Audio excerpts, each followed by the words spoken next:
El tema de ahora es cuando las trompetas suenan. Y ese es un tema complicado. Y hay tantos puntos de vista sobre las trompetas que no creo que sea bueno ser dogmático sobre esto y decir esto es exactamente lo que es. Veamos a los varios temas y veamos cómo encajan, porque tenemos mucho que aprender. Y estoy seguro que hay muchas cosas en el libro de Apocalipsis que se van a aclarar a medida de que se revelen los eventos de la historia. Ahora, a mucha gente le gusta poner las trompetas en el futuro y hay escuelas de pensamiento enteras sobre esto, pero ellos tienen un problema con la estructura del libro de Apocalipsis. Y veremos que es probablemente mejor guardar las trompetas en línea con la estructura de quiasmo, esa estructura que fue establecida en el Apocalipsis para que no nos perdamos. Así que, ¿qué son estas trompetas y qué significan? Primero, antes de entrar en el tema de las trompetas, hay algunos asuntos interesantes que encontramos en Apocalipsis en los capítulos 7 hasta el capítulo 9 y que forman una unidad. Por eso yo no quiero solamente hablar de las trompetas, quiero hablar del asunto de la unidad por completo. Entonces, hay una numeración de las personas de la tierra en esos temas.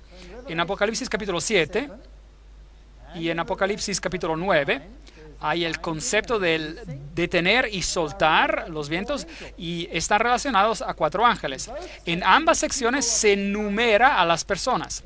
En Apocalipsis capítulo 7 el pueblo de Dios es numerado. Y en Apocalipsis capítulo 9, la contraparte demoníaca es numerada, otro pueblo.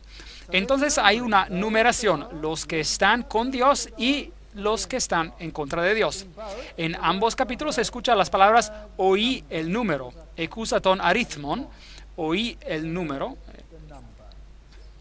Entonces, él escuchó el número del pueblo de Dios, él escuchó el número de aquellos que están con el otro lado. Y por supuesto, conocen esa declaración, ha sido pesado y hallado falto, es lo que encontramos en el Antiguo Testamento. Entonces sería bueno ser numerado y no hallado falto. Y la manera de lograr eso es de aferrarse al Salvador. Veamos entonces a la numeración del pueblo de Dios en contraste con el pueblo del diablo. ¿Saben qué es interesante? Dios siempre nos da lo positivo antes de lo negativo. Antes de que viéramos, por ejemplo, como el mensajero del Evangelio sería destruido en los 7 sellos, Dios nos dio un cuadro de su trono, del trono, con un poder impresionante. Así que aquí de la misma manera, Él nos da la numeración del pueblo de Dios. Y como dije, este capítulo está entre paréntesis, está puesto allí entre paréntesis para decirnos algo acerca del pueblo de Dios antes de que Él nos diga algo sobre las cosas peores que van a suceder. ¿Quién podrá estar firme? Esta es la pregunta. La respuesta es que solo los que tienen el sello podrán estar firmes. Queremos saber qué significa esto. La numeración del pueblo de Dios sucede justo antes del fin del tiempo de gracia, antes de la apertura del 7º sello. En otras palabras, este es un asunto que sucede justo antes de la venida de Cristo. donde habrá una numeración final del número de Dios. Obviamente Dios va a esperar hasta que el número completo se haya juntado, porque Él dijo a los que simbólicamente estaban hablando bajo el altar, que ellos tendrían que esperar hasta que se complete el número, ¿no es correcto? Así que de eso se trata el asunto. Y luego llegamos a Apocalipsis capítulo 8, después del capítulo 7, y dice, cuando abrió el séptimo sello, se hizo silencio en el cielo como por media hora. Entonces, este capítulo nos habla sobre el evento del sello para el pueblo de Dios en el fin, el sellamiento. Así que leámoslo. Apocalipsis capítulo 7, 1. Después de esto vi a 4 ángeles en pie sobre los 4 ángulos de la tierra, que detenían los 4 vientos de la tierra para que no soplase viento alguno sobre la tierra, ni sobre el mar, ni sobre ningún árbol. Ahora, el mar, las aguas en la Biblia son el símbolo de las naciones. La tierra es el planeta en sí mismo. El árbol en la Biblia es el símbolo del individuo. Nabucodonosor fue un árbol cortado. Vi a los malvados florecer como árboles verdes, etc. Entonces, ese es el símbolo de los individuos. Y estos 4 ángeles celestiales que están deteniendo los vientos de conflicto para que el pueblo de Dios sea sellado. Entonces, la destrucción, la conflagración final en la tierra, el caos que vendrá, tenido por Dios, sin tomar en cuenta cuán grave se ve la situación, Dios sigue permaneciendo en control. Eso es lo que dice. Hay 4 ángeles que detienen los 4 vientos hasta que el número completo de Dios haya ingresado. Vi también a otro ángel que subía de donde sale el sol y tenía el sello del Dios vivo, y clamó a gran voz a los 4 ángeles a quienes se les había dado el poder de hacer daño a la tierra y el mar, diciendo, no hagáis daño a la tierra, ni al mar, ni a los árboles, hasta que hayamos sellado en sus frentes a los siervos de nuestro Dios. En sus frentes. ¿Qué hay aquí en la frente? El centro de tu inteligencia. Es el lugar donde está la capacidad que tú tienes de decidir, tu estado consciente. Esto es lo que está en tu frente. Es lo que hace la diferencia entre nosotros y cualquier otra criatura en este planeta, cualquier animal. Es el centro cognitivo, el gran centro cognitivo para poder hacer decisiones en el ser humano. Y aquí es donde se hace una decisión por o en contra de algo. Y como hemos visto anteriormente, ser sellado es establecerse en la verdad de manera que no puede ser movido. Pero Dios también sella a estos individuos. Y oí el número. Ahí oímos el número de los que fueron sellados. Y estos son el pueblo de Dios. El número de los sellados, 144,000 de todas las tribus de los hijos de Israel. Apocalipsis 7, 2 hasta 4. Algunas personas piensan que este número es un número literal y dicen que hay literalmente 144,000 que están sellados. Pero recuerden que él oyó el número. ¿Qué significa estar o ser sellado? Bueno, en 2 de Timoteo 2:19 dice, pero el fundamento de Dios está firme teniendo este sello, conoce el Señor a los que son suyos. Entonces, Él los ha sellados. Y apártense de iniquidad todo aquel que invoca el nombre de Cristo. Entonces, ¿qué nos dice esto? Estas personas han tomado la decisión de ya no hacer lo malo y de hacer lo bueno por medio del poder de Dios. Y de pedir perdón a Dios por lo malo que han hecho y de pedir ser limpiados en la sangre del Cordero. Es tan simple como es. No es un asunto complicado. Nosotros siempre lo hacemos más complicado de lo que es. Y la palabra aquí por iniquidad es maldad, injusticia, maldad de corazón y vida, una acción que viola la ley. Muy interesante. Entonces, si nos apartamos de la iniquidad, nos convertimos en cumplidores de la ley. Si amamos a Dios, guardamos sus mandamientos. Airaos, pero no pequéis. No se ponga el sol sobre vuestro enojo, ni deis lugar al diablo. El que hurtaba, no hurte más, sino trabaje, haciendo con sus manos lo que es bueno para que tenga que compartir con el que padece necesidad. ninguna palabra corrompida salga de vuestra boca, sino la que sea buena para la necesaria edificación, a fin de dar gracia a los oyentes. No es un asunto muy complicado. Significa empezar a hacer lo que es correcto y renunciar a lo malo. Y no contristéis al Espíritu Santo de Dios, con el cual fuisteis sellados para el día de la redención. Entonces, los que están sellados tienen que empezar a hacer lo correcto. Tienen que hacerlo. Si eran ladrones, tienen que dejar de robar. Si tienen una habla pesada, tienen que corregir el asunto. Deben empezar a hacer lo que es correcto en el poder del Señor. Quítese de vosotros toda amargura, enojo, ira, gritería y maldicencia y toda malicia. Antes, sed benignos unos con otros, misericordiosos, perdonándose unos a otros, como Dios también os perdonó a vosotros en Cristo. Efesios 4, 26 a 32. No es un asunto complicado. Que regresemos, que volvamos en armonía con la ley de Dios. Eso es lo que significa. Aférrense al testimonio. Sella la ley entre mis discípulos. A la ley y al testimonio. Si no hablan de acuerdo a esto, es porque no les ha amanecido. No podemos decir, soy un hijo de Dios, pero puedo vivir como vivía antes. No, no. A la ley y al testimonio. El hacer tu voluntad, Dios mío, me ha agradado. Tu ley está en medio de mi corazón. Salmos 48. Por lo cual, este es el pacto que haré con la casa de Israel después de aquellos días, dice el Señor. Pondré mis leyes en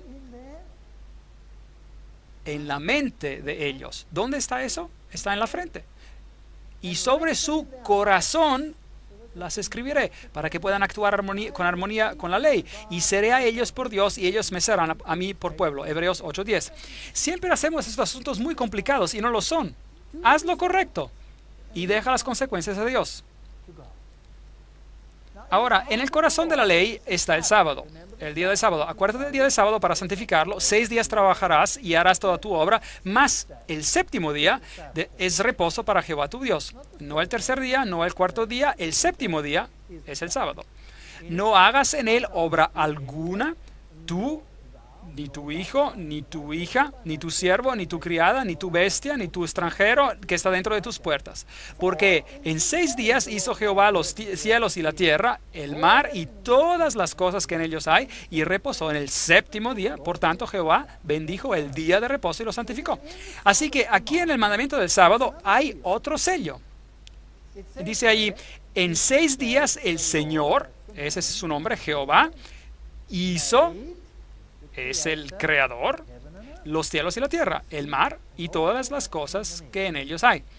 Entonces, si miramos a Éxodo capítulo 20, versículo 11, porque en 6 días hizo el Señor los cielos y la tierra, el mar y todas las cosas que en ellas hay, y descansó en el séptimo día. Por tanto, Dios bendijo el día de reposo y lo santificó. La palabra descansó aquí significa dar consuelo, estar confederado, acostarse, dejar de algo, estar en silencio. En otras palabras, tener un momento a solas con Dios en medio de toda la agitación en esta tierra. Y les di también mis sábados para que fueran por señal entre yo y ellos, para que supieran que yo soy Jehová que los santifico. Santificad mis sábados y sean por señal entre mí y vosotros, para que sepáis que yo soy Jehová, vuestro Dios. Bueno, existen muchos dioses allá afuera. ¿A cuál sirves tú? Al que obedeces, claramente. ¿Y cómo le obedeces? Guardando su ley. Y si Él dijo, guarda el séptimo día, entonces, ¿qué día debemos que guardar? El séptimo día. Éxodo 31:13 dice, el sábado es una señal entre mí y vosotros por vuestras generaciones, para que sepan a qué Dios sirven. Soy yo, el Señor del sábado. Hola, yo soy. Éxodo 31:16, guardarán pues el día de reposo los hijos de Israel, celebrándolo por sus generaciones por pacto perpetuo. Señal es para siempre entre mí y los hijos de Israel. Y en el séptimo día cesó y reposó. Y reposó, nafash, palabra interesante en hebreo. La palabra por señal en hebreo es od, y es un marco. Eso dice la concordancia. Y significa un marco distintivo. ¿Cuál es el marco de Dios? el día sábado. ¿Por qué? Porque el sábado ratifica la ley, valida la ley.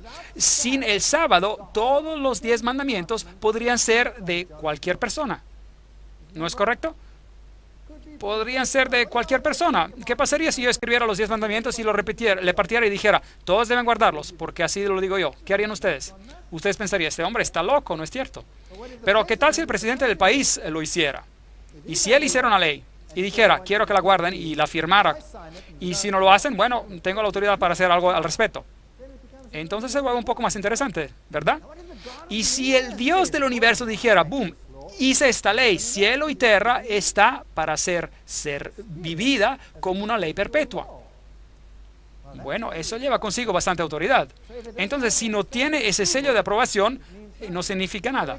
Entonces, ese es el marco de la autoridad de Dios. ¿También tiene la bestia un marco? Sí, claro, tiene un marco de autoridad también. Veremos a esto después. Debemos entender que el marco de Dios, su señal o sello, así como un sello de autenticidad, autentifica un documento. El presidente de los Estados Unidos, por ejemplo, ese es su sello, el sello del presidente americano, o el típico el sello real, que dice al rey tanto el nombre, el título, su territorio, cualquiera que sea, Inglaterra o cualquiera. Y aquí en el Decálogo debe de haber un sello de autenticidad al documento, y lo encontramos en el mandamiento del sábado. Sin el sábado, todos los 10 mandamientos son solo otro grupo de leyes hechos por... ¿A quién importa? Pues, ¿por quién? Pero con el mandamiento del sábado tiene el sello del autor de la ley y el territorio, y es vinculante. Entonces recibe su autenticidad. Y me dio Jehová las 2 tablas de piedra escritas con el dedo de Dios. Deuteronomio 9:10. Existen pocas ocasiones en las que Dios escribió con su dedo. ¿Sabían eso? Y cada vez escribió con su dedo. Esta es una de ellas. Escribió los 10 mandamientos con su propio dedo sobre piedra. Y lo repitió, volvió a repetirlo cuando Moisés la rompió. Entonces son 2 veces ya. Y luego, cuando el reino de Babilonia llegó a su fin, Dios escribió con su dedo en la pared. Y el profeta Daniel dijo, Mene, Mene, Tekel, Ufarsim. Eso es lo que significa. Tu reino ha sido nombrado, contado y dado a los medos y a los persas.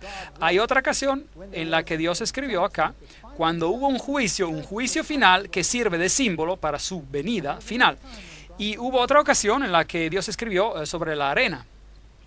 Fue cuando todos los acusadores vinieron y acusaban a una cierta mujer, María, que fue encontrada en adulterio. Y Jesús se agachó y escribió con su dedo en la arena. Me pregunto qué habrá escrito, porque cuando lo leyeron, todos se fueron y no tuvieron nada más que decir. Aquel que esté libre de pecado, sea quien tira la primera piedra. Tal vez vieron cosas escritas que no les gustó leer. ¿Es posible? Sería interesante saberlo.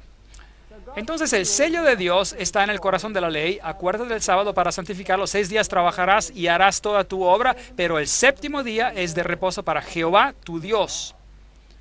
Porque en 6 días hizo Jehová, el Señor, hizo el Creador, los cielos y la tierra. Ahí lo tienen.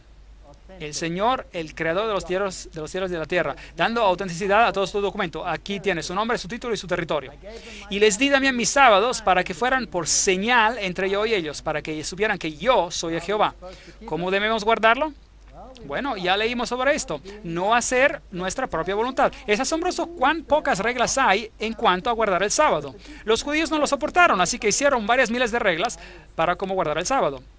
En lugar de dejar este asunto a la conciencia, ni buscando tu propia voluntad, esto parece sensato, llamándolo santo, honorable, honrando a Dios, no andando en tus propios caminos, ni buscando tu voluntad, hablando tus propias palabras, entonces te deleitarás en el Jehová. Estas son las cosas positivas que salen del sábado, no un día de miseria. A propósito, hoy es el 7º día, es el sábado. ¿Hemos tenido un día miserable hasta ahora? Yo no. ¿Y fue solo para los judíos? No. Y a los hijos de los extranjeros que sigan a Jehová para servirle, que amen el nombre de Jehová para ser sus siervos, a todos los que guarden el sábado, yo los llevaré a mi santo monte y los recrearé en mi casa de oración. No era un sábado judío, de hecho viene desde el Génesis y viene desde la creación. Porque mi casa será llamada casa de oración para todos los pueblos. El sábado era para todos. Isaías 56, 6 a 7. Si obedecéis cuidadosamente a los mandamientos que yo os prescribo hoy, guardaos pues que vuestro corazón no se deje engañar y os apartéis para servir a dioses ajenos. Por tanto, los ataréis, esos mandamientos, como señal en vuestra mano, y serán como insignias entre vuestros ojos. Increíble. Los mandamientos deben de estar en las manos y en las frentes. ¿Qué significa esto? Así que los escribieron, los pregaron aquí y los amarraron alrededor de sus manos. Trabajo hecho. ¿Creen que eso es lo que Dios tenía en mente? Y de alguna manera yo no lo creo. Eso es ritualizar la ley. Y puede ser esfuerzo sincero, pero no es lo que se quiere decir aquí. Significa que debemos pensar y actuar de acuerdo a la ley. Eso es lo que Dios quiere. Y Dios dice que sus mandamientos deben de estar en tu mente y en tus acciones. Y otro poder vendrá y dirá, no, no, no, no. Mis mandamientos en tus mentes y en tus acciones. Es una diferencia interesante, pero bueno, no vamos a tratar de esto ahora. Deuteronomio dice lo mismo en la mano y o en la frente. Deuteronomio 6, 6, 8.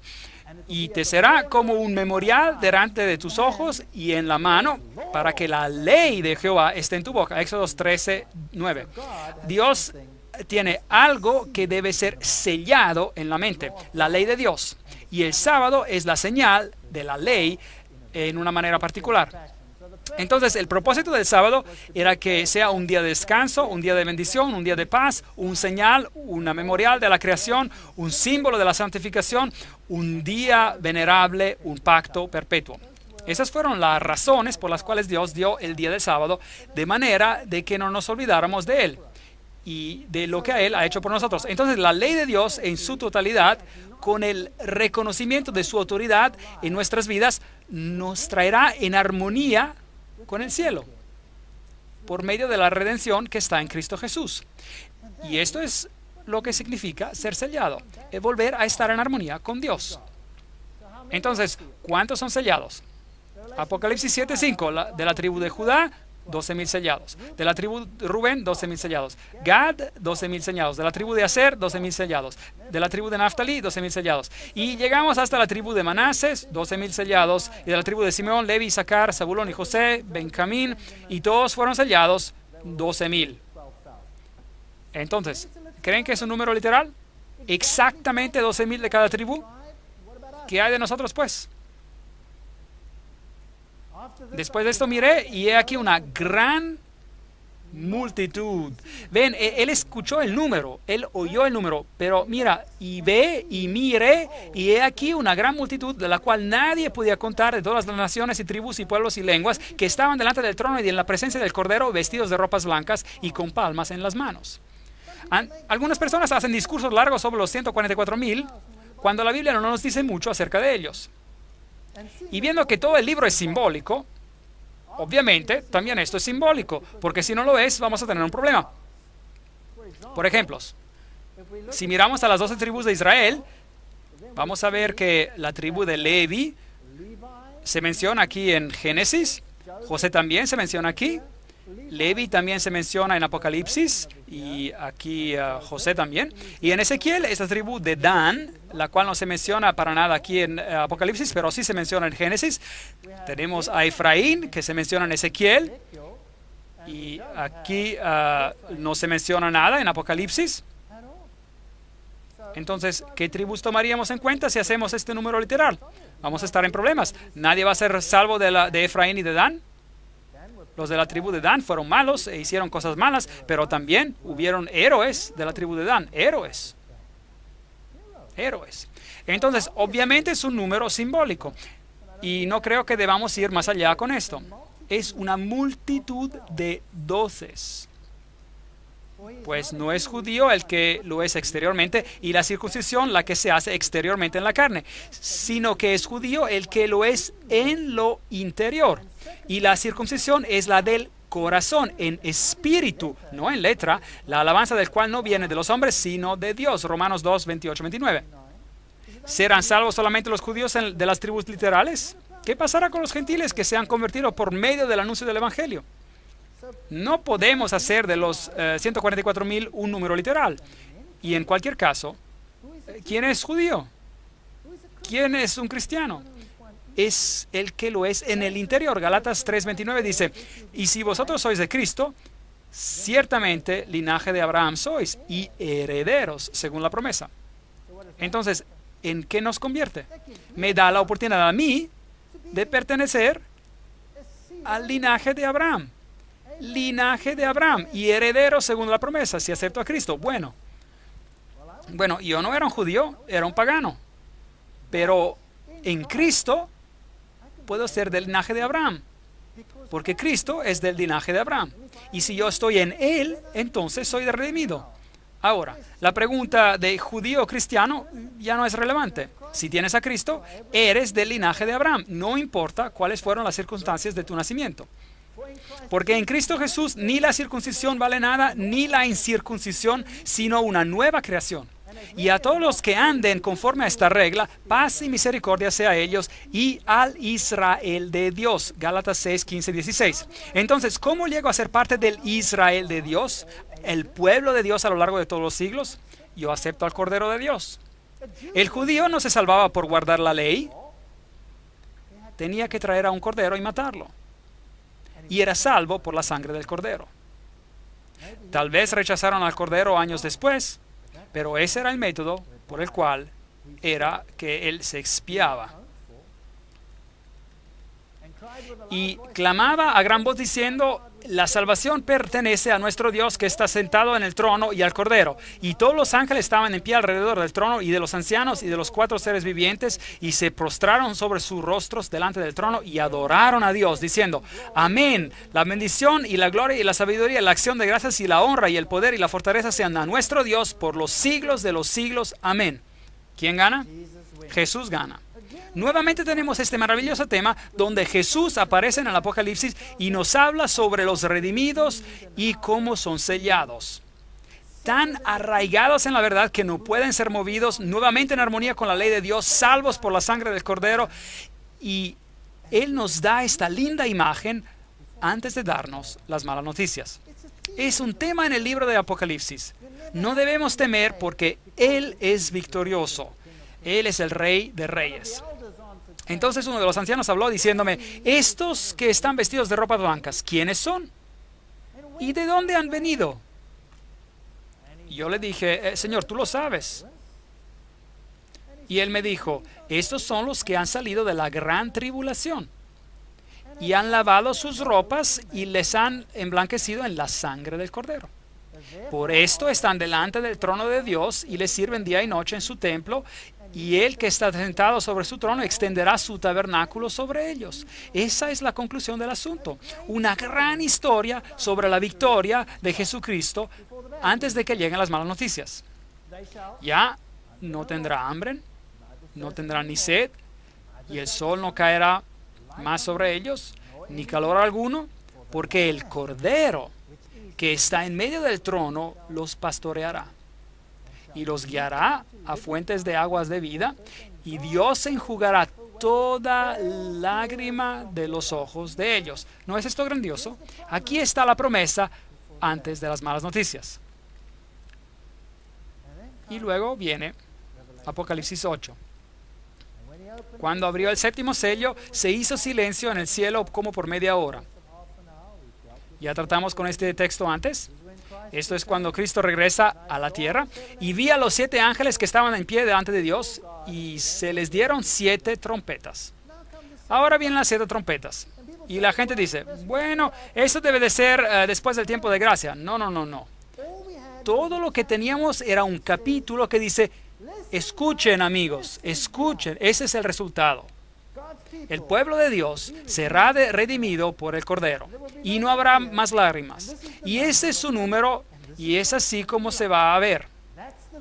Es como va a ser. Esta es la victoria del Cordero. Ahora déjenme darles las malas noticias. Esto es lo que va a pasar en la historia.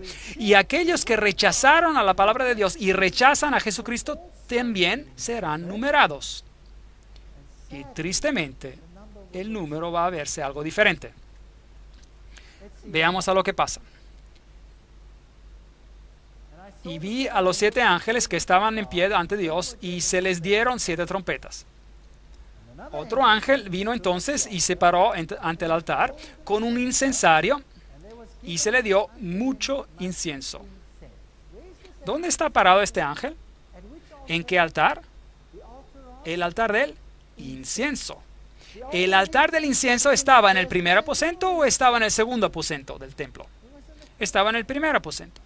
Así que no puede ser esto, no puede ocurrir esto después del cierre del tiempo de la gracia. Jesús aún está ministrando en el primer aposento. Todavía tiene que entrar al segundo aposento y cuando eso acabe, llega el fin. Y luego será demasiado tarde. Así que aquí nos encontramos, ¿en qué parte del quiasmo, de la estructura de Apocalipsis nos encontramos? En la primera parte. Jesús todavía está en el lugar santo. Y muchas personas quieren tomar estas profecías y ponerlas, arrojarlas al futuro y en el brazo escatológico de los eventos finales ilustrados en el libro de Apocalipsis, y violan haciendo esto la estructura del quiasmo. No podemos violar la estructura del quiasmo. No podemos sacar algo de su posición y ponerlo donde nos da la gana. Tenemos que obedecer a las reglas. Por eso es que está escrito de esta manera, para que no se pueda hacer eso.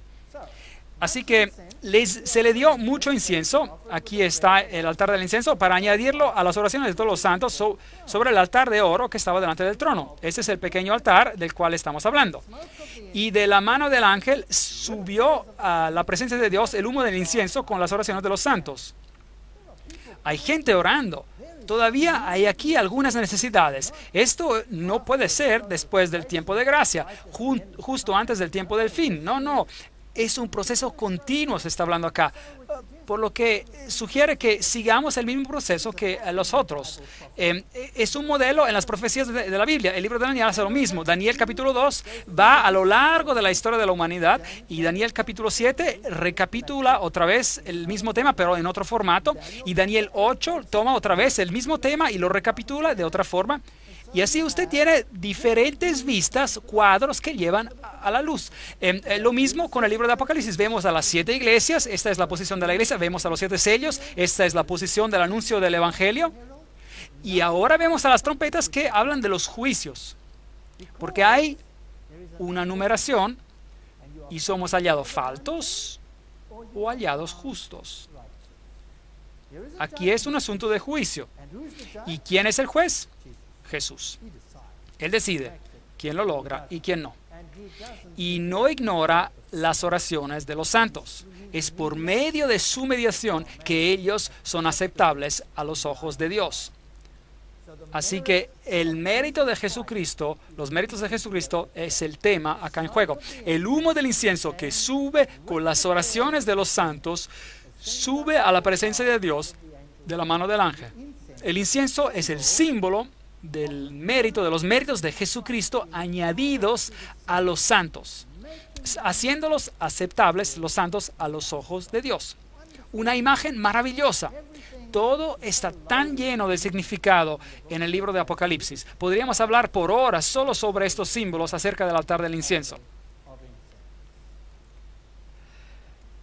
Y el ángel tomó el incensario y lo llenó de fuego del altar y lo arrojó a la tierra, y se va, boom, y allí baja, y hubo truenos y voces y relámpagos y un terremoto. Apocalipsis 8:5.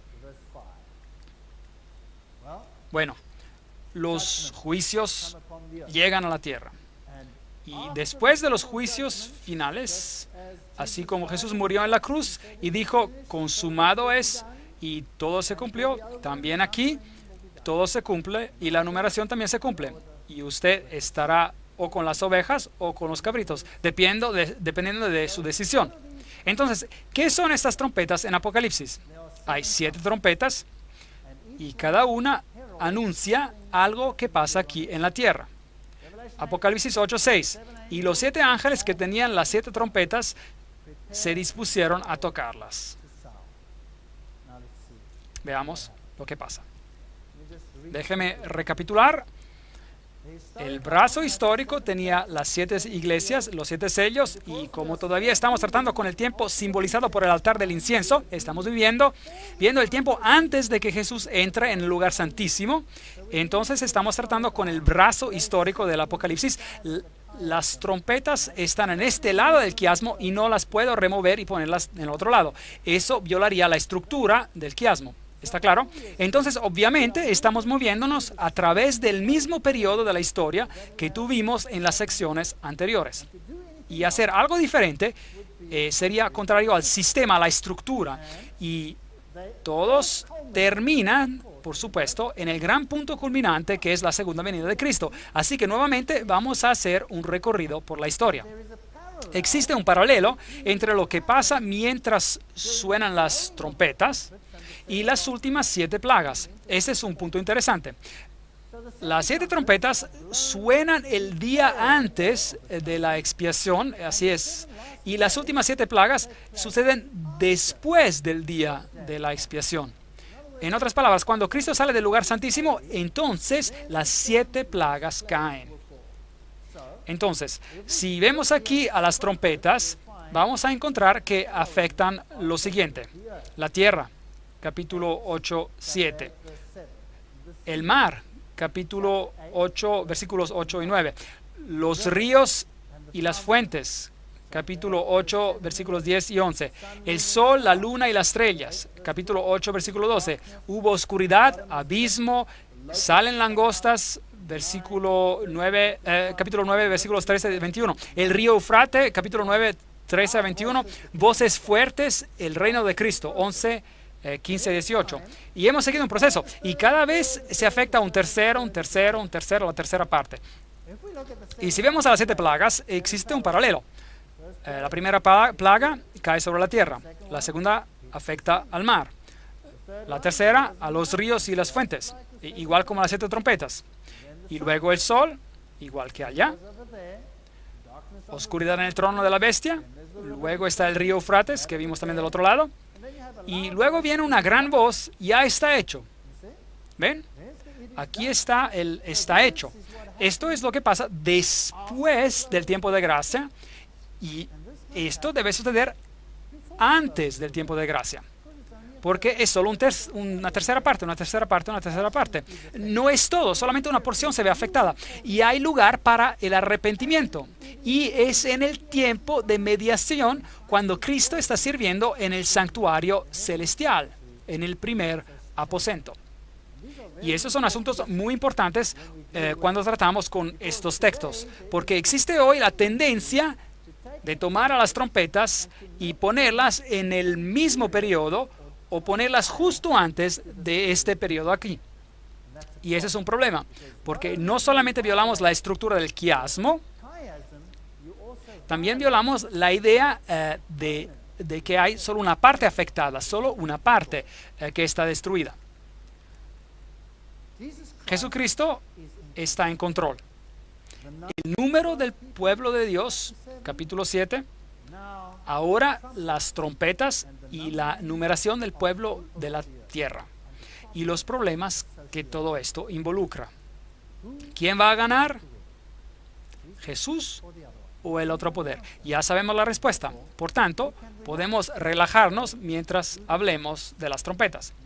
Que el Señor nos haga conscientes del hecho de que Jesús está en control. Cuando vemos el tema de las trompetas se pone complicado porque no tenemos maneras precisas para interpretar todo esto. Pero veamos los asuntos, es un estudio muy interesante.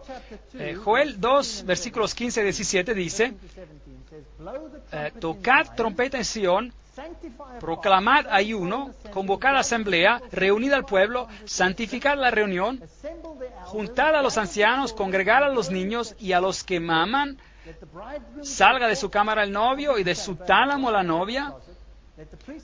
Entre la entrada y el altar lloren los sacerdotes ministros de Jehová y digan: perdona, oh Jehová, a tu pueblo, y no entregues al oprobio tu heredad, para que las naciones se enseñoreen sobre ella. ¿Por qué han de decir entre los pueblos: ¿dónde está tu Dios? ¿Dónde está su Dios? Aquí hay una situación donde la trompeta se suena bajo circunstancias donde el pueblo de Dios obviamente se ha desviado. Veamos entonces su interpretación. La primera interpretación es que estas trompetas son juicios de nuestros tiempos, en nuestros tiempos, que hacen lo paralelo a los juicios de las plagas. Es una interpretación muy prominente en el mundo de hoy. Personalmente, no puedo aceptar esta interpretación específica, por la misma razón de que viola la estructura del quiasmo en Apocalipsis, viola la estructura del quiasmo y pone en el futuro a algo que se encuentra en el brazo histórico del libro de Apocalipsis. Segundo, viola el principio de que Jesús aquí no está, está saliendo del lugar santísimo, pero Él está obviamente oficiando en el lugar santo. Mucho antes de que las últimas plagas caigan. Entonces existen dos principios por los cuales yo no puedo aceptar esta interpretación. Sí, hay puntos de contacto, puntos similares en que las plagas en su descripción acerca de las mismas cosas que pasan en las trompetas, pero las trompetas afectan de manera parcial y las plagas son finales y completas. Entonces, los juicios de las trompetas son obviamente juicios a lo largo del tiempo. Los juicios, la segunda manera de mirarlos, retrasan el periodo de la historia cristiana cubierta en las 7 iglesias y los 7 sellos. Eso tiene sentido, por lo menos para mí. Y algunos comienzan, bueno, ahora nace la pregunta de ¿dónde empiezan estos juicios entonces? ¿Y quién está siendo juzgado? Bueno, algunos empiezan con el juicio contra Jerusalén, porque Jerusalén fueron los primeros que rechazaron a Jesucristo y lo clavaron a la cruz. Y hubo un juicio al final de esa época, y Dios les dio un espacio de tiempo hasta el año 70 después de Cristo, y luego Jerusalén fue destruida, ¿sí o no? Ese es un juicio de Dios. Y se utiliza Mateo capítulo 24 como patrón, que me parece a mí una cosa lógica también. Otros prefieren empezar no con Jerusalén, pero con los juicios contra Roma, porque Roma es el poder que en realidad crucificó a Jesús en la cruz. Entonces, aquí tienen dos puntos de vista opuestos. Pero en realidad no es tan importante si uno o el otro es perfectamente correcto. El punto es que estamos tratando con juicios a lo largo de la historia. Personalmente, prefiero empezar con Jerusalén, porque ese es también el patrón utilizado por Mateo 24. Pero no voy a hacer un problema si alguien decide no creer en esto o cree en el otro punto. Está bien. Veamos a la primera trompeta. El primer ángel tocó la trompeta y hubo granizo y fuego mezclados con sangre que fueron lanzados sobre la tierra. Aquí hay un juicio, porque paralela también el granizo al fin del tiempo, pero de manera parcial, porque la tercera parte de los árboles, los individuos fueron quemados y toda la hierba verde se quemó. Así que aquí hay una destrucción de personas que se pierden. Esto es serio. ¿Por qué se pierde? Bueno, la caída de Jerusalén en el 70 después de Cristo es una posibilidad, y yo las he puesto aquí en diferentes colores. La segunda posibilidad es que este sea el juicio a Roma, y a los que están en favor de esta opinión dicen que empezó con los visigodos, que invadieron a Roma bajo el mando de Alarico en el año 396 hasta el 428 después de Cristo, y él saqueó a Roma en el año 410 después de Cristo, y el emperador romano Teodosio murió en el año 395 después de Cristo. Así que aquí tenemos un cuadro del inicio de la caída del Imperio Romano, cuando varias naciones invadieron el imperio. Bueno, este es un juicio que aconteció claramente sobre este poder que se elevó a sí mismo aún por encima del príncipe de paz. Pero por el otro lado, la caída de Jerusalén es un juicio muy poderoso. Después de un periodo muy largo de gracia, que dice, han rechazado al Mesías, y estas son las consecuencias. Dios quita su protección, permite que soplen los vientos, y esto es lo que pasa. El segundo ángel tocó la trompeta, y como una gran montaña ardiendo en fuego fue precipitada en el mar. Y la tercera parte del mar se convirtió en sangre.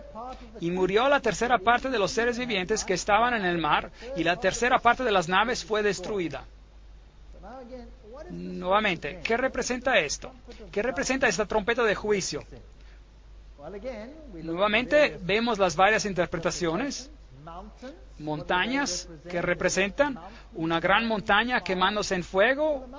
Bueno, una montaña representa una nación en la Biblia. Pueden buscarlo en Isaías 2, versículos 2 y 3, 11, 9, 13, 4, 41, 15, Daniel 2, 35, 44, 45, Ezequiel, Zacarías. Todos estos tienen esta figura de una montaña. Veamos el texto en Jeremías, que también utiliza esta ilustración. Ciertamente yo, dice Jehová, estoy contra ti, monte destructor, hablando de Babilonia, que destruiste a toda la tierra. Extenderé mi mano contra ti y te haré rodar de las peñas y te reduciré a un monte quemado. Aquí vemos Jeremías 51, 25. Aquí vemos el símbolo de la montaña que está siendo destruida. Y así que el segundo ángel tocó como si fuera una gran montaña en llamas, fue lanzada al mar. Entonces una nación, en otras palabras, fue desparramada entre las naciones, y eso es lo que significaba. Y una tercera parte del mar se convirtió en sangre. El mar significa agua, las aguas que viste significan personas y multitudes y naciones y reyes. Entonces, esparcimiento de sangre entre las naciones. Y la tercera parte de los seres vivientes que estaban en el mar y la tercera parte de las naves fue destruida. Naves en la Biblia significa economía. Las naves de Kittim son símbolos de economía. Veamos a las dos posibles interpretaciones.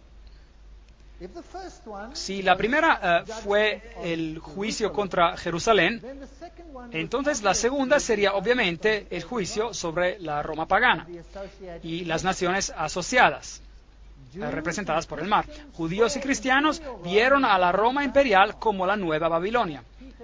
De hecho, Pedro escribió una carta donde él decía que él se dirigía a Babilonia, porque Roma, al igual que Babilonia, había destruido el templo de Jerusalén.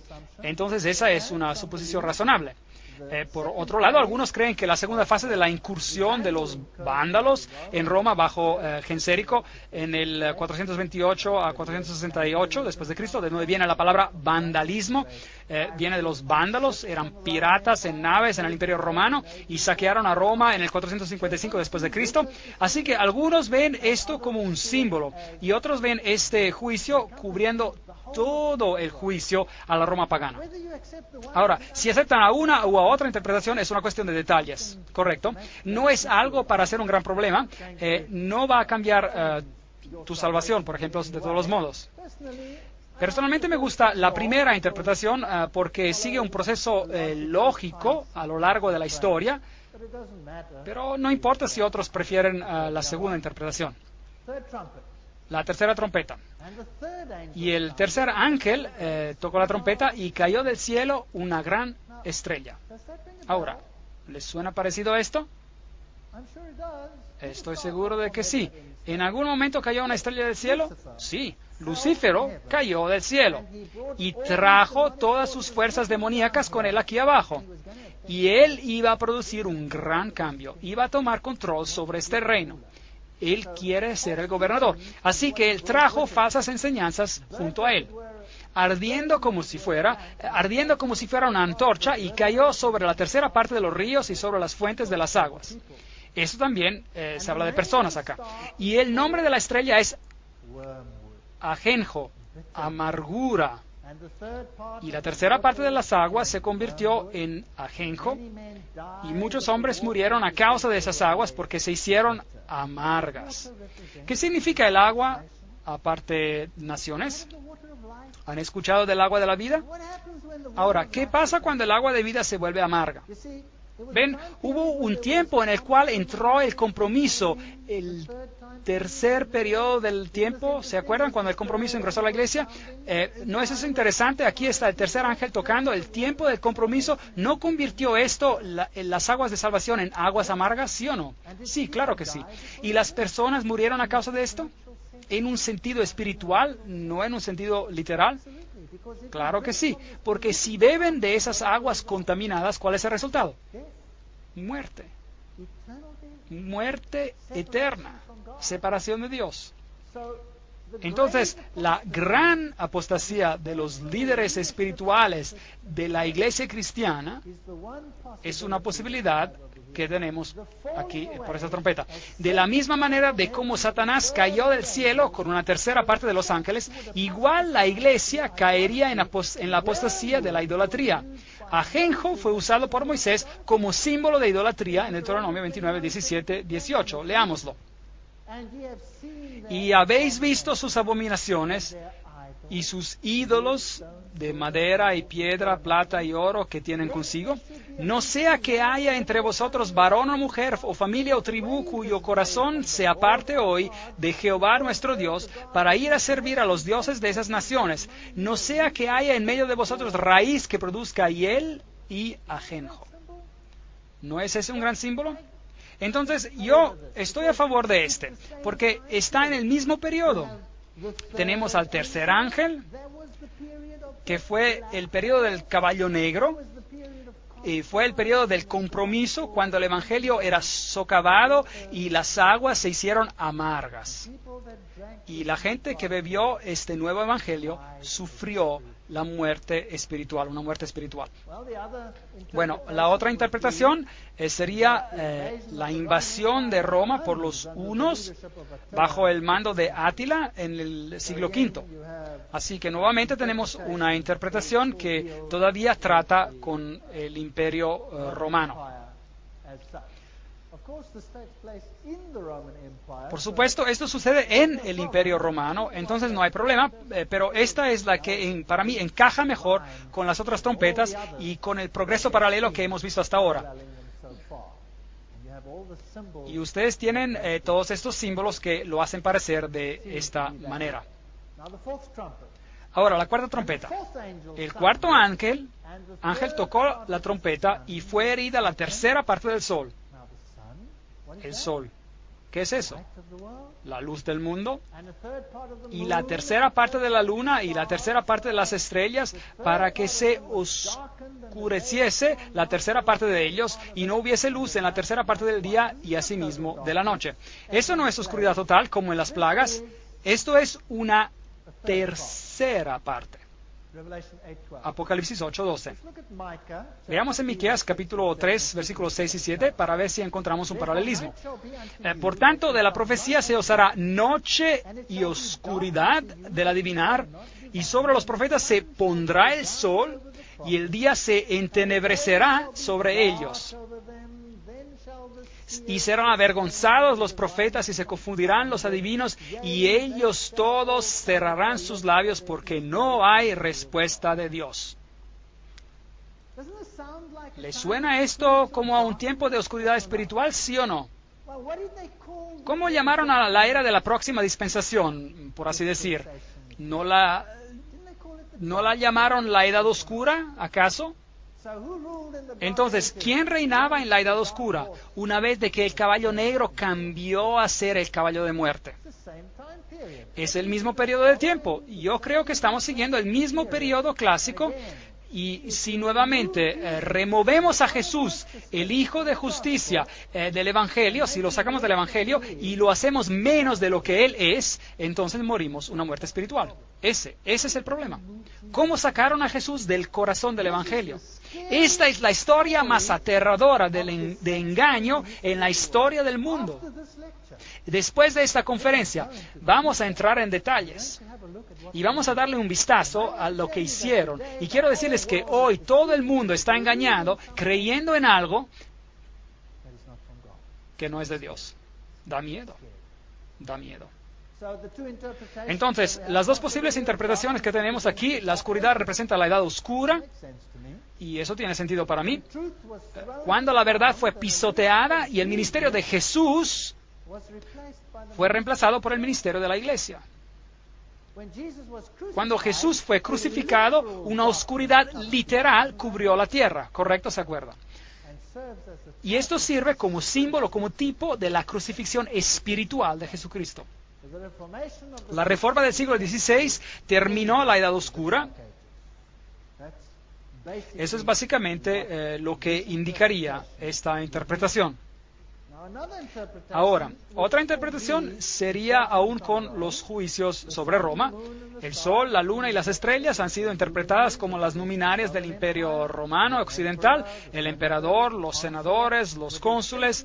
Con la extinción del Imperio Romano Occidental en el año 476 después de Cristo, el último emperador, Romulus Augustulus, el remanente de Atilia, fue destronado por órdenes de Odoacro. Es una interpretación y tenemos otro juicio aquí contra el Imperio Romano Occidental.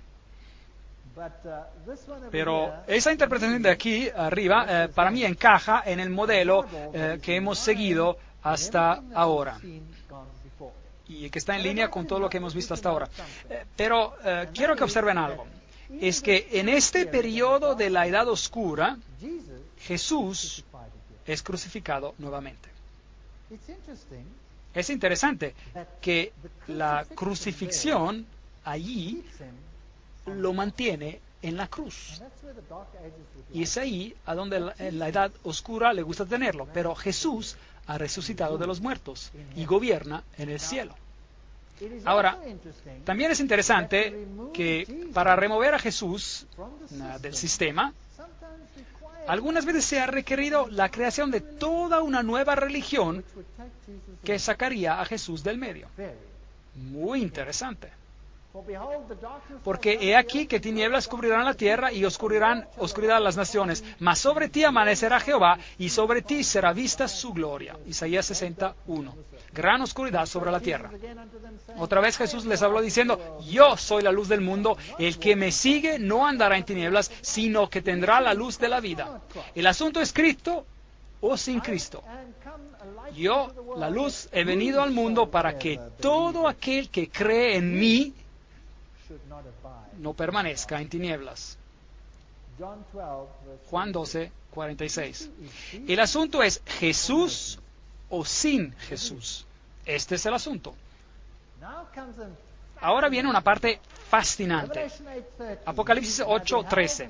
Y miré y oí a un ángel volar por el medio del cielo, diciendo en gran voz, ¡ay, ay, ay! 3 ayes de los que moran en la tierra a causa de los otros toques de trompeta que están para sonar los 3 ángeles. Ahora viene un gran ay. Ahora el ay, un ay es algo que cae sobre la humanidad y tiene consecuencias desastrosas.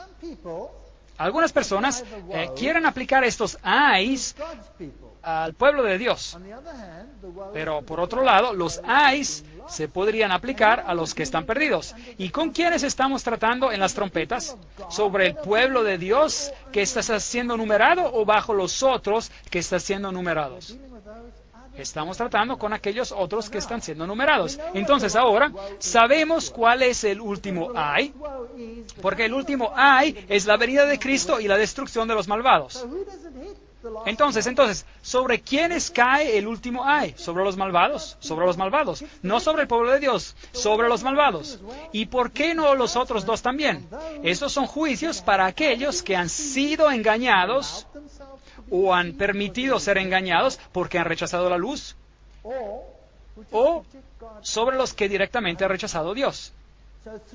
Entonces hay 3 ayes que van a caer sobre los habitantes de la tierra y un ay los priva de salvación. Los habitantes de la tierra, a causa de lo que ocurre cuando se tocan las trompetas que quedan, van a recibir estos ayes. Los 3 ayes asociados con las próximas 3 trompetas implican un aumento sin precedentes del ataque demoníaco sobre la verdad. Sin embargo, Dios está en control. Así que durante las próximas 3 trompetas, Dios nos va a dar una vislumbre de lo que pasa aquí en esta tierra. Da miedo. Y vamos a necesitar 12 conferencias o posiblemente 24 programas para ver lo que está pasando. Increíble. Vamos a hacer 12 conferencias más sobre lo que esto implica. Da miedo. Ay, ay, ay, fue pronunciado sobre una iglesia que caminó según las chispas de su propia luz, quien no derivaba su luz y poder de la gran luz central, el sol de justicia, y no difundió la luz y la gloria sobre aquellos que estaban en la oscuridad. Y absorbiendo y difundiendo la luz, ellos hubieran hecho que su luz brillara más. El que recibe la luz, pero no la da, como Dios quiere que lo haga, se volverá en un recipiente de oscuridad. Este es un escrito que encontramos en un panfleto en particular, escrito hace unos 150 años atrás, que parece mostrar exactamente lo que está pasando aquí. Estos ayes son pronunciados sobre una iglesia que anda en las chispas de su propia luz. Eso tiene sentido para mí. Eso tiene mucho sentido para mí. Este ay es pronunciado sobre la gente apóstata en este planeta. Y los va a afectar porque ellos están manteniendo la verdad del Evangelio lejos de los que podrían ser salvos. Veamos a las dos posibilidades. La quinta y sexta trompeta representan la numeración de los seguidores de Satanás y el aumento final en la maldad hasta el punto donde Dios quita su protección y da en las manos de una mente perdida a los que eligen voluntariamente ser ignorantes. Eso da miedo. Esto está en contraste con Apocalipsis 7, donde los sellados por Dios son numerados y se les da poder para estar bajo su protección divina. Y la otra interpretación sería que la quinta y la sexta trompeta representan el juicio contra el Imperio Romano Oriental, el nacimiento del Islam, del islamismo, culminando con el Imperio Otomano, es visto como la fuerza que trae la destrucción del Imperio Romano Oriental. Ahora, aquí yo quisiera por un momento hacer algo diferente y decir, ¿por qué no unir estas dos interpretaciones? ¿Por qué no unirlas? Porque el islamismo tiene como su blanco bajar a Cristo al nivel de un ser humano. Así que en un sentido hace exactamente lo mismo que la iglesia de la Edad Oscura hizo cuando se pronunció el juez en lugar de Jesucristo. ¿Correcto? Así que uno es la herramienta de la otra. En realidad trabajan juntas para lograr el mismo fin, de remover a Jesucristo como el único salvador del planeta. Y es interesante que el islamismo es una religión que activamente propaga y enseña este mensaje de manera activa. Los otros sobre esta tierra hacen sus cosas, pero no pelean activamente en contra de este principio o de otro principio. Pero la iglesia de la Edad Oscura dijo, yo soy la vía por la cual tú recibes salvación, pasan por medio de mí o no lo logran. De hecho, ellos dijeron que Dios tiene que aceptar el juicio de sus sacerdotes y absolver o no absolver a una persona.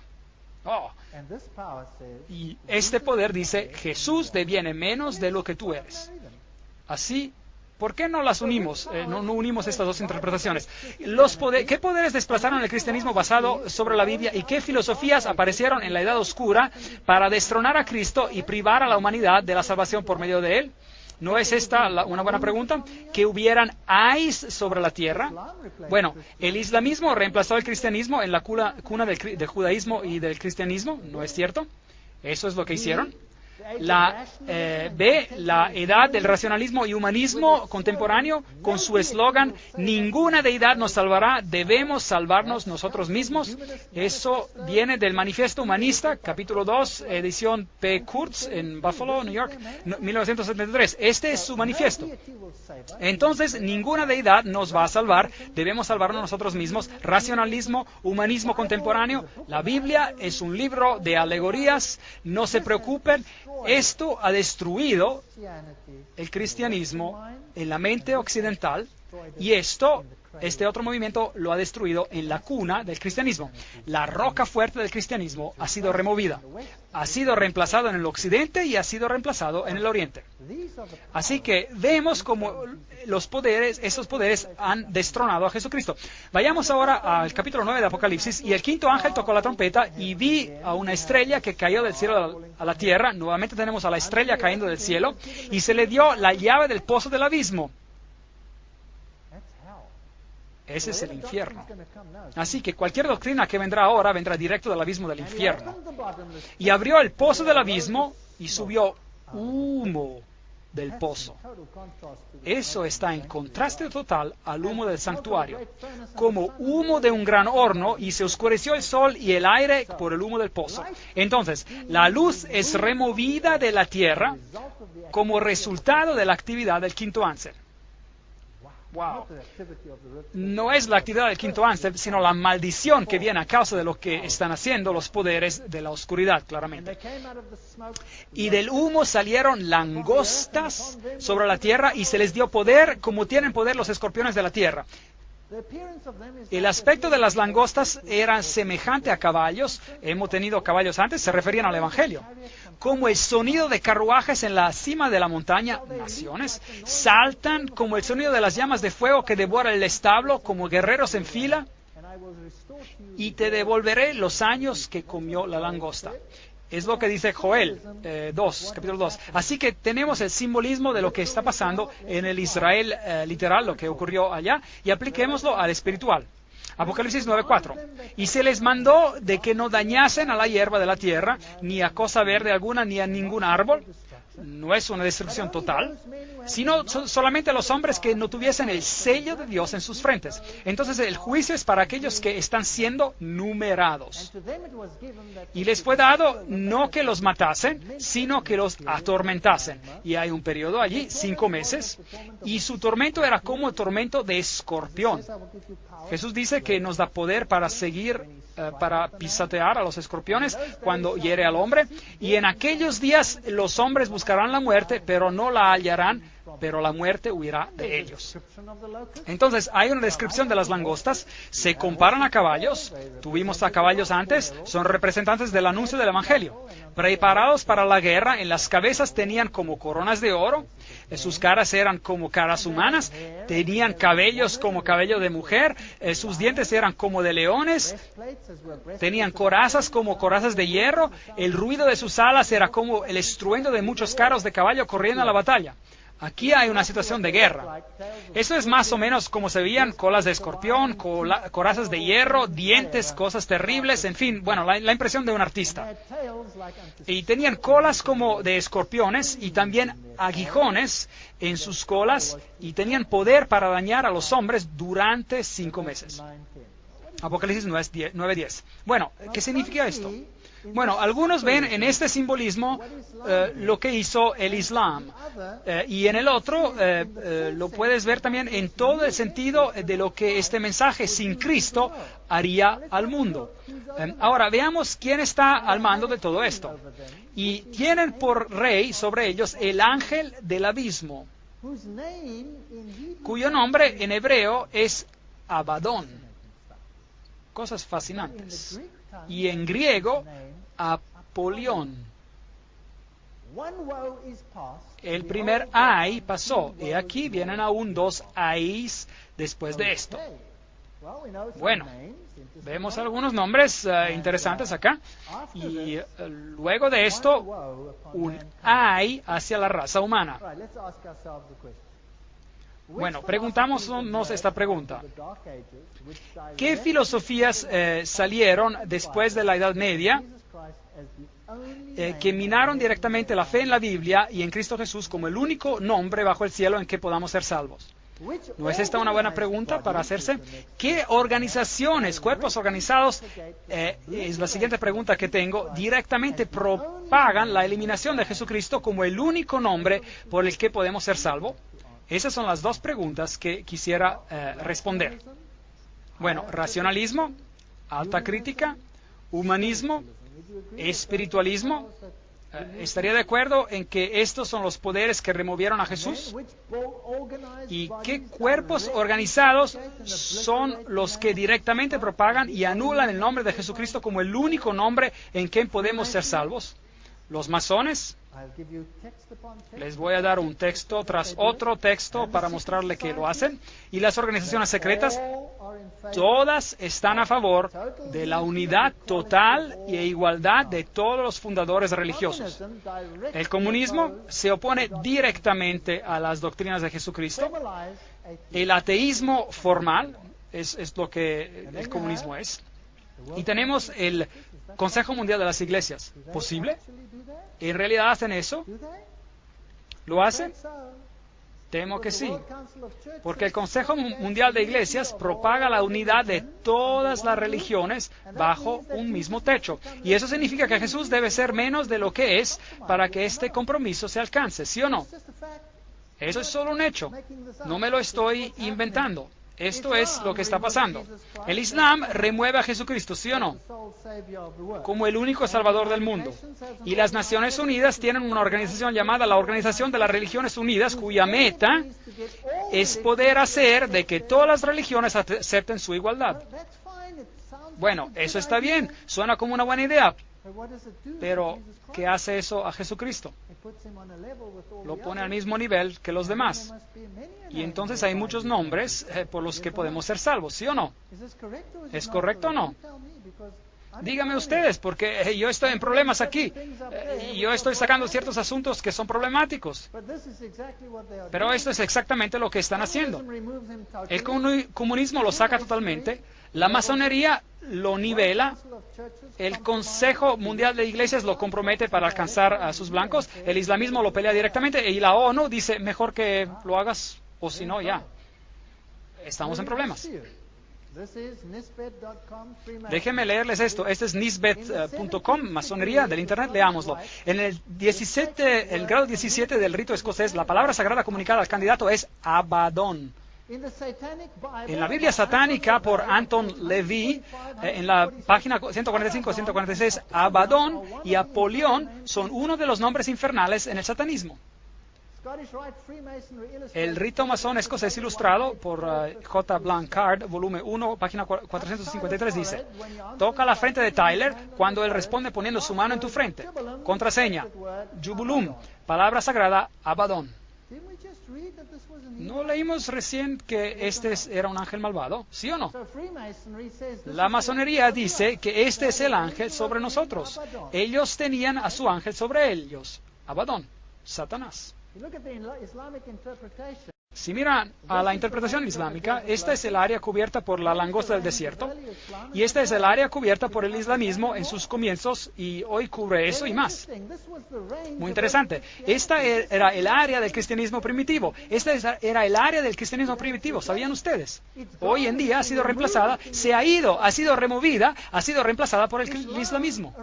El islamismo nació solo después del año 600 después de Cristo, y totalmente quitó del mundo a los cristianos que basaban su fe en la Biblia y guardaban el sábado. Los quitó, los masacró. Interesante. Y hoy está prohibido por ley con la pena de muerte de propagar a Jesucristo en esos países. ¿No es eso interesante? Es un terrible ay contra la humanidad, porque si el único nombre por quien podemos ser salvos es quitado, entonces estamos en problemas. John William Draper también escribe en la historia del desarrollo intelectual en Europa que 4 años después de la muerte de Justiniano, en el año 571 después de Cristo, nació en Meca, en Arabia, el hombre que, de todos los nombres, ha ejercido la mayor influencia sobre la raza humana.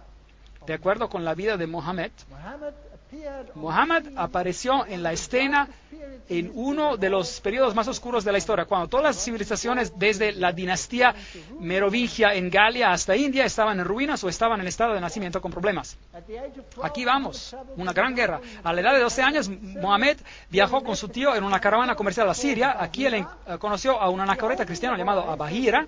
Contemplando al niño, dice la historia, pudo ver él en su rostro señales de su futura grandeza, y le aconsejó a Abu Talib que lo cuidara, porque un día él sería recipiente del llamado divino. En reconocimiento del profeta por Bahira, el cristiano, simboliza en la tradición islámica la primacía de la misión de Mahoma sobre la de Cristo. A Jesús lo hacen de menos. Apocalipsis 9:4, y se les mandó de que no dañasen a la hierba de la tierra, ni a cosa verde alguna, ni a ningún árbol, sino solamente a los hombres que no tuviesen el sello de Dios en sus frentes. Entonces, ¿a quién afecta la trompeta? ¿Al pueblo de Dios o a los otros? a los otros. Todo aquel que no tiene la oportunidad de elegir a Cristo, porque ellos se lo quitaron, está en problemas.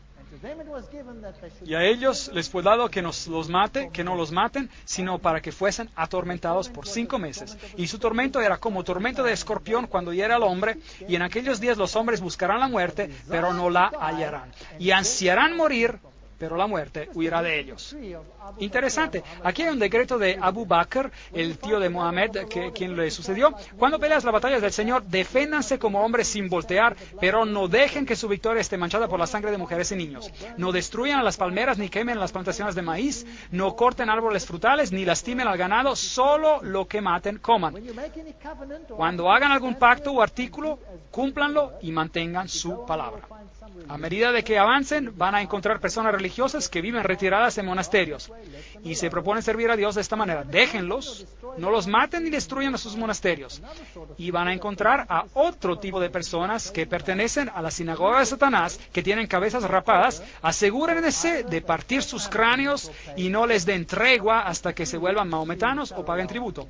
Bueno, ese decreto se ve con un paralelo en la Biblia, y algunos piensan que los 5 meses representan a 150 días proféticos, que serían 150 años proféticos, usando números 14 y como base, y también Ezequiel 4 como base, un día por un año. Entonces se sacó la cuenta, y que si tomas este número y tomas la fecha del 27 de julio de 1999, cuando Otomán I invadió a Nicomedia, y se suman los 150 años, entonces llegamos hasta el 27 de julio de 1449, cuando el último emperador griego, Constantino, tomó el trono con el permiso del sultán. Ahora, Khaled bin al-Walid, por nombre Saif Allah, uno de los 2 líderes musulmanes de la extremadamente exitosa expansión islámica bajo Muhammad, y su sucesor inmediato Abu Bakr o Omar, a pesar de que peleó contra el profeta, este segundo, finalmente se convirtió, dicen ellos, y conquistó. Y Khalid siguió siendo el líder real de las fuerzas que conquistaron al ejército bizantino. Derrotaron al ejército bizantino y el Islam se aposesionó de los territorios donde el cristianismo reinaba. Muy interesante. Y continuaron conquistando Siria y Arabia y destruyeron 50.000 tropas bizantinas y las masacraron. Así que el cristianismo fue removido. Veamos el punto de vista masónico. Ese se llama Moral y Dogma. Esta es la fuente masónica. Cuando el cristianismo estaba débil, inútil y sin poder, el restaurador árabe e iconoclasta vino como un huracán de limpieza. Pero Khalid, ahora saben quién fue, era este gran general, la espada de Dios lo llamaban, marchaba de victoria en victoria y exclamaba a sus cansados soldados: no dejen a ningún hombre dormir, habrá suficiente descanso en los jardines del paraíso, dulce será el reposo, nunca más seguido por el trabajo. La fe del árabe se volvió más fuerte que la del cristianismo y él conquistó. Este es el punto de vista masónico, que la fe del árabe se volvió más fuerte. También dice que se convirtió en una fe mejor del cristianismo. Así que hoy el islamismo reina donde reinó el cristianismo.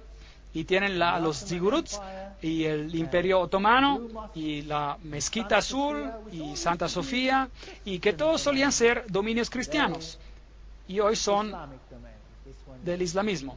Esta solía ser cristiana, ahora es islámica. Interesante, ¿verdad? Así que si juntamos estas dos interpretaciones, entonces tenemos la catástrofe completa de la apostasía, acarreando con ella la destrucción de Jesucristo como el Salvador. El racionalismo, la alta crítica, la destrucción de la Biblia, la eliminación de la fe en la Biblia en Jesucristo y una guerra literal en contra de aquellos que se oponían. El sexto ángel tocó la trompeta y oí una voz de entre los 4 cuernos del altar de oro que estaba delante de Dios, diciendo al sexto ángel que tenía la trompeta: desata a los 4 ángeles. Ahora sí tenemos problemas, que están atados junto al gran río Eufrates. Así que aquí están 4 otros ángeles. Teníamos a 4 ángeles de Dios deteniendo a los 4 vientos, y ahora tenemos a 4 ángeles que están atados al río Eufrates. Eso es Babilonia. Así que estos son los homólogos demoníacos a los homólogos angelicales. Y fueron desatados los 4 ángeles que estaban preparados para la hora, día, mes y año, a fin de matar a la tercera parte de los hombres. Y el número de los ejércitos de los jinetes era 200 millones. Oí el número. ¿Ustedes lo escucharon? Otra vez. Aquí tienen la numeración de este poder. Es un número enorme, como las arenas de los mares. Algunos ven este periodo de tiempo como profético. La hora, el día, el mes y el año. Y otros dicen que no, que es simplemente una declaración definitiva de tiempo. Ahora, en este mismo año, en este mismo día, en este mismo mes, en este mismo segundo, es así cuando va a pasar. Así que si usted se decide por una u otra interpretación, no es probablemente tan importante y probablemente ambos pueden ser ciertos. Algunos ven este periodo como un tiempo profético, a otros como un tiempo designado a las fuerzas demoníacas de Babilonia, en contraste a los ángeles de Dios que detienen los 4 vientos, que ocurrirán en los últimos eventos del conflicto entre Cristo y Satanás. Entonces, el primer ay fue esta destrucción de Jesús como el único Salvador. Y luego vi a caballos en visión y aquellos que los cabalgaban teniendo corazas de fuego y zafiro y azufre. Y ve toda esta visión de humo y cómo salían y hacían sus cosas. Y un hombre llamado Josias Litch tomó la interpretación literal de este periodo de tiempo y la calculó. Y cuando tomó la hora, el día, el mes y el año, y llega hasta los 391 años de tiempo y 15 días. Y calculó el tiempo sobre el Imperio Otomano y predijo el día exacto cuando el Imperio Romano caería. Y en realidad pasó exactamente así. Y aquí está un punto de vista. El poder islámico oficialmente llega a su fin y Josias Litch publicó esta fecha 2 años antes de que este evento ocurriera. Los 4 sultanes son vistos como algunos como sultanes literales, los 4 ángeles, y aún tienen nombres: Alepo, Iconium, Damasco y Bagdad. Ellos ven el uniforme de los jinetes turcos y la descripción siendo azul y amarillo. Y ven al Islam en todo esto y al Imperio Otomano. Ahora, si ustedes lo ven de esa manera o si lo ven de la otra, en los términos de la oscuridad global, por ejemplo, hace verdaderamente una diferencia. Otras interpretaciones que existen son la propagación del Imperio Árabe Islámico, Muhammad 602, la fundación de Bagdad, Dar el Salam 762, marcando el fin del imperio, 150 años, la caída de Constantinopla, llegamos al año 1844. Hay muchas interpretaciones. Mantengámoslo simple. Las trompetas anuncian a la apostasía sobre la tierra, que enumera a aquellos que están perdidos. Y la eliminación de Jesucristo como el anuncio de salvación es el problema más grande. El resto de los hombres que no fueron muertos con estas plagas, aún así no se arrepintieron de las obras de sus manos, que no deberían adorar a demonios, ese es el punto, y a las imágenes de oro, de plata, de bronce, de piedra, de maderas, las cuales no pueden ver, ni oír, ni andar, y tampoco se arrepintieron de sus homicidios, ni de sus hechicerías, ni de su fornicación, ni de sus hurtos. Así que la descripción del segundo ay en Apocalipsis viene en Apocalipsis 11. Y el sonido de la séptima trompeta introduce el último ay para los impenitentes a medida de que el reino de Dios llega a su fin.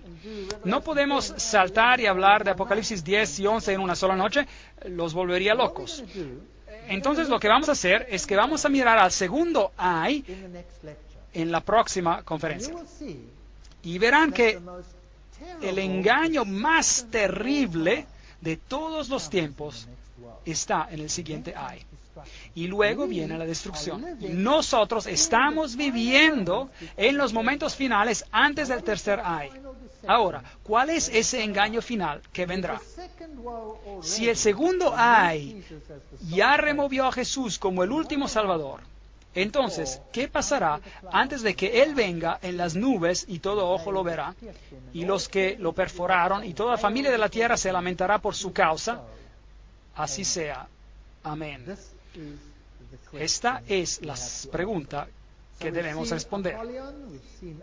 Hemos visto a Apolión, hemos visto a Abadón, hemos visto algunas declaraciones donde organizaciones alegan de que este poder los está gobernando. Hemos visto las posibilidades del islamismo, hemos visto el racionalismo y el humanismo popular y todas estas cosas entrando y removiendo la doctrina de Jesucristo y trayendo oscuridad y el ay a las personas. Ahora, cuando lleguemos a Apocalipsis capítulo 11, vamos a ver cuál es el engaño final y cómo Satanás establece su reino final para atacar a la palabra de Dios, cosas que dan miedo. Y luego tendremos que hacer 12 conferencias para mostrar que así es exactamente. Que Dios nos bendiga y nos guarde hasta que nos volvamos a reunir nuevamente mañana para el próximo episodio de esta serie. Gracias por venir.